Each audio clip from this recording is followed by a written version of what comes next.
मैं हूं अंकित अवस्थी। साथियों, हमारे पड़ोसी मुल्क नेपाल के अंदर हाल ही में कुछ ऐसा घटित हुआ है जिसकी संभवतः कल्पना ना तो नेपाल सरकार ने की थी और ना ही हम लोगों ने की थी।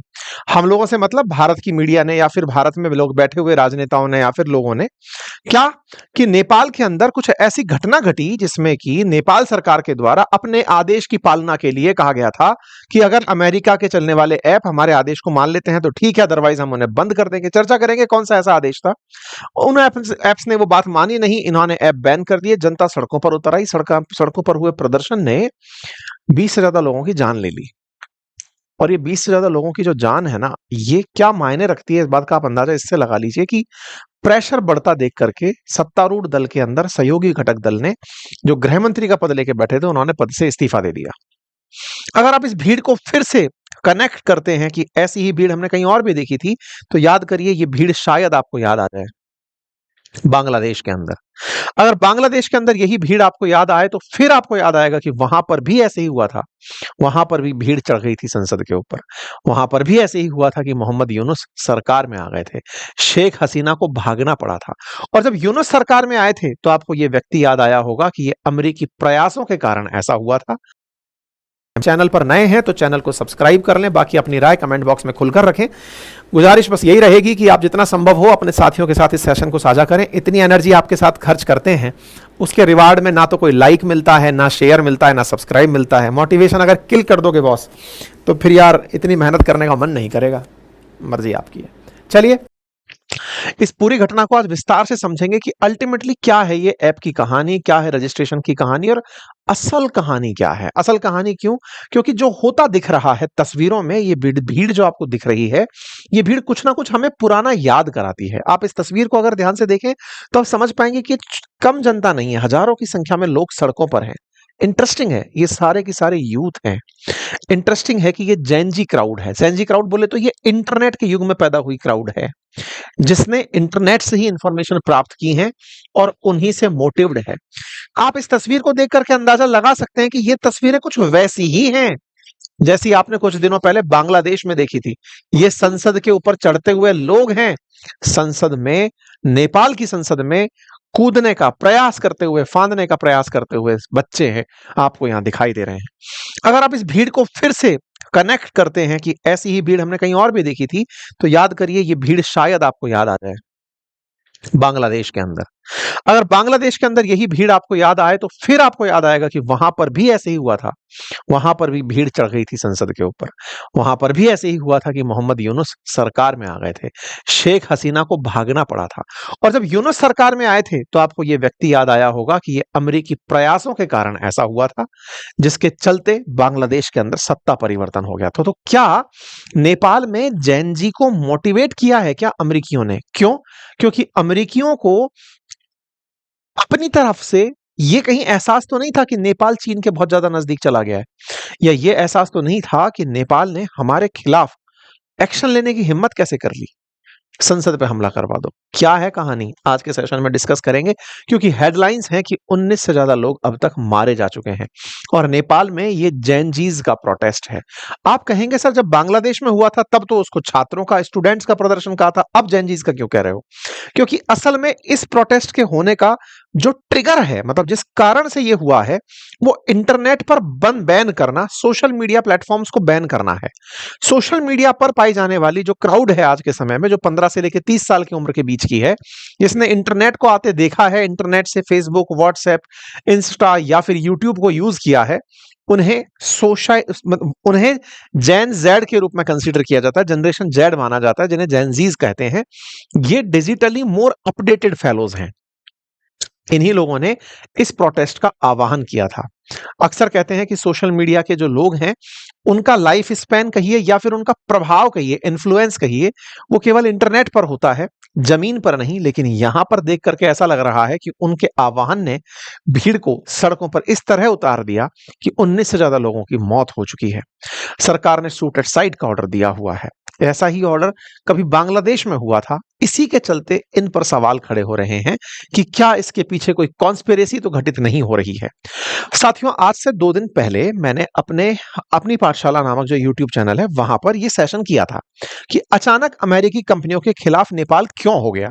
उसमें मैंने डिटेल से बताया था कि कम से कम 26 ऐसी कंपनियां हैं जिनको नेपाल रेगुलेट करना चाहता है, और उसको रेगुलेट करने के पीछे का कारण बताया था कि इन्हें 7 दिन का अल्टीमेटम दिया गया था कि या तो आप अपने ऑफिसेज को नेपाल में बना लो, अगर नहीं बनाओगे, मतलब ऑफिसेज से मतलब कोई भी ऐसा व्यक्ति हमारे पास बिठा दो जिसे हम कह सकें कि यार ये पोस्ट हटा दो, या फिर इस चीज में हमारे खिलाफ, हमारे कल्चर के खिलाफ, हमारे देश के खिलाफ भड़काया जा रहा है, इन चीजों को हटा दो, क्योंकि हमारी कोई सुनवाई नहीं होती। ऐसा करते हुए नेपाल सरकार के द्वारा बकायदा 26 ऐसे एप्लीकेशंस थे जिसमें Facebook messenger, Instagram, YouTube, WhatsApp, Twitter, LinkedIn, तमाम वो शामिल थे जो अमेरिका से बिलोंग करते थे और उन्होंने नेपाल में कहीं भी अपना सेंटर नहीं बनाया था। उन्हें सरकार ने फिर बैन कर दिया था। जब बैन करने की बात आई थी, उसी समय सोशल मीडिया पर जो लोग बहुत सक्रिय हैं नेपाल के अंदर, उन लोगों ने अपनी तरफ से प्रोटेस्ट का आह्वान कर दिया कि ये सरकार सोशल मीडिया को इसलिए बैन नहीं करना चाहती कि इन्हें एक व्यक्ति नेपाल में बिठाना है ताकि उससे शिकायत कर सके, ताकि ये खुद के कल्चर को बचा सकें। असल में सरकार ने बहाना क्या दिया कि हम सोशल मीडिया में, जो सोशल मीडिया प्लेटफॉर्म पर जो कंटेंट डलता है वो नेपाल के खिलाफ खराब इमेज बनाता है, हमारी संस्कृति को खराब करता है। हम चाहते हैं कि कोई व्यक्ति इंटरमीडिएरी यहां अपॉइंट करें, जैसे भारत ने किया था, ऐसे इंटरमीडिएरी अपॉइंट करें जिनसे हम शिकायत कर सकें, ये अपना एक ऑफिस यहां पर डालें। जनता का कहना था कि तुम्हें हमारे कल्चर की चिंता नहीं थी, तुम्हें चिंता थी कि सोशल मीडिया पर तुम्हारे खिलाफ बहुत ज्यादा अनरेस्ट उत्पन्न हो रहा है। अच्छा, इंटरेस्टिंग क्या है, असल में क्या है कि जितना ज्यादा सोशल मीडिया पर आप लोग खुलकर बात कर पाते हैं, जो रेगुलेटेड मीडिया हो गई है, चाहे वो प्रिंट मीडिया हो, चाहे वो टेलीविजन वाली मीडिया हो, आप अक्सर देखते हैं कि उसमें सरकारी दखल बहुत होता है, तो वो वही दिखा पाते हैं जो सरकार चाह रही होती है, या सरकार विज्ञापन के अभाव में उन्हें डरा देती है। इससे कई बार चैनल सर्वाइव नहीं कर पाते हैं। इसी तरह से सोशल मीडिया में चूंकि जो एडवर्टाइजमेंट है वो अपने आप में एक बड़ा एडसेंस, अपने आप में एक बड़ा रेवेन्यू सोर्स होता है, इसलिए खबरें प्रभावित हुए बिना कोई भी व्यक्ति रखता चला जाता है। तो सोशल मीडिया इस समय पर लोकतंत्र में वाकई में एक फोर्थ स्तंभ बनकर खड़ा हो गया है, जो सरकार का चेक एंड बैलेंस स्थापित करता है। आपने बहुत सारी चीजें पिछले दिनों में ऐसी देखी होंगी जिन्हें सोशल मीडिया के प्रभाव के रूप में आप कंसीडर कर सकते हैं, लेकिन जब भी आप किसी कन्वेंशनल मीडिया वाले व्यक्ति से पूछेंगे तो वो सोशल मीडिया को बिल्कुल बुरी तरीके से बर्बाद मानता हुआ कि यहां पर तो केवल बेकार काम ही हो रहा है, लोगों को बर्बाद ही किया जा रहा है, सट्टा खिलाया जा रहा है, जुआ खिलाया जा रहा है, कुछ भी बोल करके वो उन्हें दबाने का प्रयास करते हैं। खैर, ये वर्चस्व की लड़ाई है, सोशल मीडिया बहुत आगे जा चुका है, इसको कन्वेंशनल मीडिया कहीं ना कहीं पीछे खींचने का प्रयास करता है। खैर, जो भी है, इस तरह के जब प्रदर्शन जेनजीज ने प्लान किए कि हम सरकार के खिलाफ जाएंगे, इन चीजों के, किस बात के, कि आप लोगों ने ये जो बैन किया है इसे हटाओ, क्योंकि आप असल मायने में सोशल मीडिया पे देश की भलाई नहीं चाहते, आप चाहते हैं कि सोशल मीडिया पर सरकार का विरोध ना हो, सरकार का विरोध ना हो, इसलिए आप इन एप्लीकेशंस को ही बैन कर देना चाहते हैं। और चूंकि टिकटॉक जो चाइनीज एप्लीकेशन है उससे तो आपकी बढ़िया सेटिंग है, तो उसे बोल करके तो आप जो चाहें वो हटा सकते हैं। तो टिकटॉक को आपने इसीलिए चलने दिया। शुरुआत में इन्होंने तरीका बड़ा किया था, पहले टिकटॉक ही बैन किया था 2 साल पहले, ताकि टिकटॉक के माध्यम से यह बताया जा सके। टिकटॉक ने तुरंत अपना आदमी बिठा दिया, टिकटॉक को पुनः बहाली दे दी, और उसके बाद में फिर ये अमेरिकी ऐपों के एक साथ खिलाफ हो गए।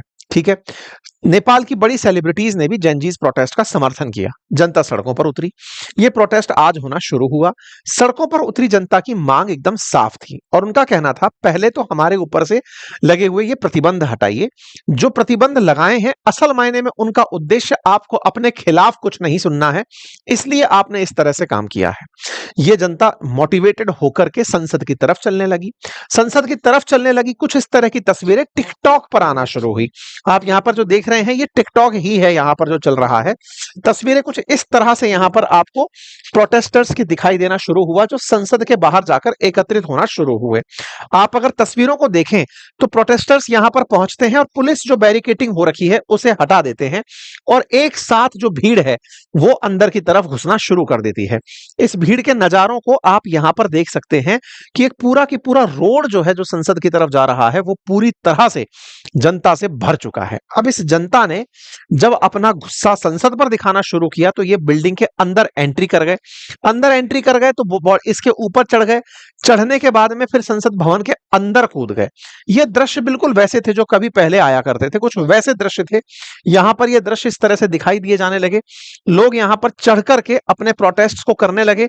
संसद भवन के अंदर पहुंचे हुए जो लोग थे उन्हें रोकने के पुलिस के सारे प्रयास विफल रहने लगे। सुरक्षा में लगी हुई जो सरकार थी या पुलिस थी, उसको आदेश दिया गया कि आप शूट एट साइड कर दीजिए। उन्होंने शूट एट साइड कर दिया। जो चढ़ रहा था उनको गोली से मारना शुरू कर दिया। मारते मारते 19 से ज्यादा लोग मारे जा चुके हैं। ये तस्वीर है संसद के अंदर घुसने की कोशिश करते हुए प्रदर्शनकारियों की। घुसने के बाद की तस्वीरें, नेपाल के संसद भवन के बाहर प्रदर्शनकारियों को रोकने के प्रयास करती पुलिस।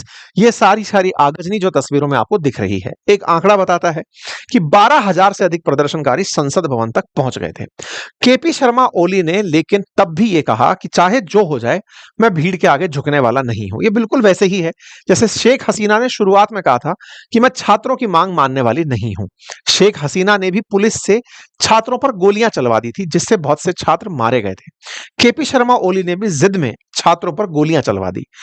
19 से अधिक लोग मारे जा चुके हैं और पूरे राज्य में कर्फ्यू लगाने की घोषणा कर दी गई है। लेकिन प्रदर्शनकारी हैं कि वो रुकने का नाम नहीं ले रहे हैं। नेपाल के 7 शहरों के अंदर कर्फ्यू लगाया गया है। सोशल मीडिया में लगे बैन को हटाने के लिए ये सभी लोग सड़कों पर हैं और ऐसे में कर्फ्यू की चिंता किए बगैर प्रदर्शन चल रहे हैं। इन प्रदर्शनों को होता देख इंटरनेशनल मीडिया में ये कवरेज आना शुरू होता है नंबर ऑफ डेड्स के साथ कि इतने लोग मारे जा चुके हैं। इतनी तस्वीरें ऐसी निकल कर आने लगी जो काफी ज्यादा आपको उद्विग्न कर सकती हैं।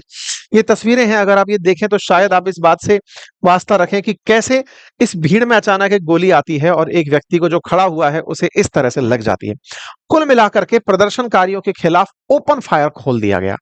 जानकारी जो निकल कर आती है हॉस्पिटल वाइज के कितने इंजर्ड हैं, तो लगभग 350 इंजर्ड और 19 मौतों की जानकारी हॉस्पिटल से निकल कर आती है। काठमांडू प्रशासन ने तोड़फोड़ करने वालों को देखते ही गोली मारने के आदेश दिए हुए हैं। ऐसे में गृह मंत्री जो यहाँ के रमेश लेखक नाम से हैं, उन्होंने अपने पद से ही कहते हुए इस्तीफा दे दिया कि छात्रों की मांग तो जेन्युइन है और हम कुछ कर नहीं पा रहे हैं। लेकिन नेपाल के प्रधानमंत्री ने कहा कि वो इस बैन को जारी रखेंगे। अब जो भी हो, जनता अपनी बातों में कितना ज्यादा मांगों को आगे बढ़ा पाती है, क्योंकि सरकार ने आगे की भी तैयारियां कर ली हैं। अगले 3 दिनों में होने वाली परीक्षाओं को स्थगित कर दिया गया है। अंतरराष्ट्रीय स्तर पर यूनिसेफ के द्वारा, यूनाइटेड नेशंस के द्वारा टिप्पणियां होना शुरू हो चुकी हैं। चर्चाएं हो रही हैं कि ये नेपाल पूरी तरह से जब से चाइना के संपर्क में आया है तब से लोगों के लोकतांत्रिक अधिकारों को दबाने लग रहा है। ऐसे में छात्रों के द्वारा मांगे रखी गई हैं। उनमें सबसे ऊपर है, सबसे पहले संसद को डिसॉल्व किया जाए। दूसरा है मास रेजिग्नेशन किए जाए पार्लियामेंटेरियंस के। इमीडिएट सस्पेंशन हो सीनियर ऑफिशियल्स का जिन्होंने इस तरह से शूट टू किल का आदेश दिया हुआ है। एक अंतरिम सरकार की स्थापना हो और अर्ली इलेक्शन नेपाल में करवाए जाएं। आपको पता होगा नेपाल में राजशाही की मांग को लेकर के भी विरोध प्रदर्शन उठे थे। वर्तमान की जो सरकार है वो चीन हितैषी है, अब उसके खिलाफ ये प्रदर्शन हो रहे हैं। कुल मिलाकर के अब इन प्रदर्शनों को करवा कौन रहा है ये तो नहीं पता, लेकिन जो हाल देख रहे हैं उसको देखकर लगता है कि केपी शर्मा ओली की जो खुद की मानसिकता है वो ही इन प्रदर्शनों के लिए जिम्मेदार ज्यादा है।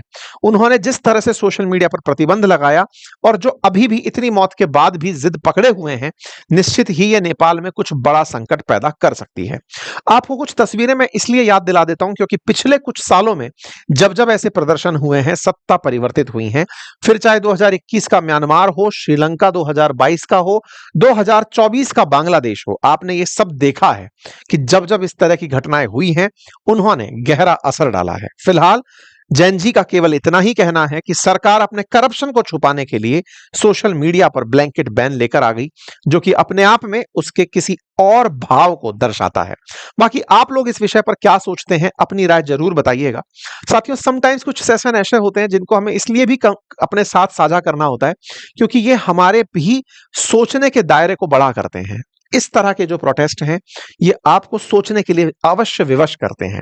आप सोचिए और बताइए, कमेंट बॉक्स में अपनी राय बताइए कि अल्टीमेटली आपको कौन सा पक्ष इसमें सही दिख रहा है और क्या ऐसा किया जाए जिससे कि ये रास्ता बहुत अच्छे से सुगम तरीके से सुलह की तरफ बढ़े। फिलहाल के लिए इतना ही। अपना ख्याल रखें। Thank you.